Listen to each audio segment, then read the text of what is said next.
A gente detalha então agora a decisão do ministro Edson Fachin na reportagem do Galton Sé. Agora, o ex-presidente Lula recupera os direitos políticos e volta a ser elegível.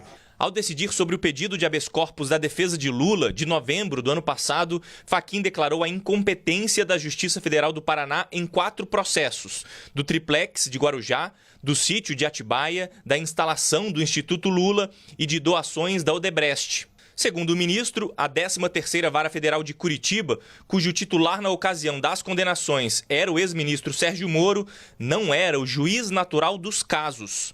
Na mesma decisão, Fachin extinguiu 14 processos que tramitavam no Supremo e questionavam se Moro agiu com parcialidade ao condenar Lula, como alegava a defesa do ex-presidente.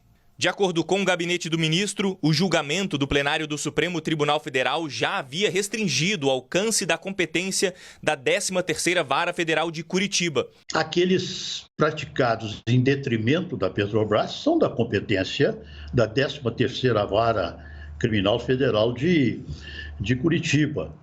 Aqueles que não têm essa relação, e se não tiverem, é caso de ainda se decidir a respeito. A decisão de Fachin tem caráter processual. O ministro não analisou o mérito das condenações. Em nota, o gabinete explicou que, embora a questão da competência de Curitiba para analisar os processos de Lula já tenha sido levantada anteriormente, é a primeira vez que o argumento reúne condições processuais de ser examinado, diante do aprofundamento e aperfeiçoamento da matéria pelo Supremo. De acordo com o texto, nas ações penais envolvendo Lula, assim como em outros processos julgados pelo plenário e pela segunda turma do STF, foi verificado que os supostos atos ilícitos não envolviam diretamente apenas a Petrobras, mas também outros órgãos da administração pública. Conforme o ministro, em outros casos de agentes políticos denunciados pelo Ministério Público Federal em circunstâncias semelhantes à de Lula, a segunda turma do Supremo já vem transferindo esses processos para a Justiça Federal do Distrito Federal.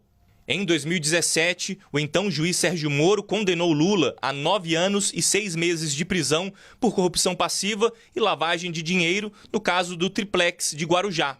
A sentença foi confirmada pelo Tribunal Regional Federal da 4ª Região, que aumentou a pena para 12 anos e, posteriormente, pelo Superior Tribunal de Justiça, que reduziu o tempo de reclusão para 8 anos.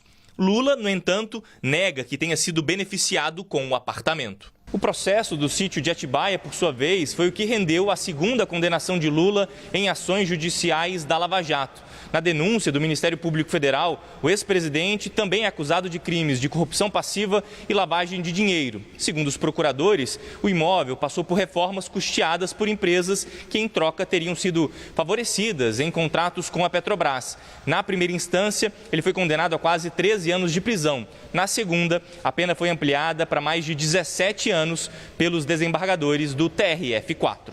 Apesar de condenado, o ex-presidente está solto desde o dia 8 de novembro de 2019, após 580 dias preso na sede da Superintendência da Polícia Federal do Paraná, em Curitiba, em razão de decisão do STF que barrou a prisão após condenação em segunda instância. A defesa de Lula informa que recebeu a decisão de Fachin com serenidade, mas que não repara os danos irremediáveis causados pelo ex-juiz Sérgio Moro e pelos procuradores da Lava Jato ao ex-presidente. A Procuradoria-Geral da República já analisa o caso e prepara recurso contra a decisão do ministro, o que pode levar a análise do caso ao plenário do Supremo.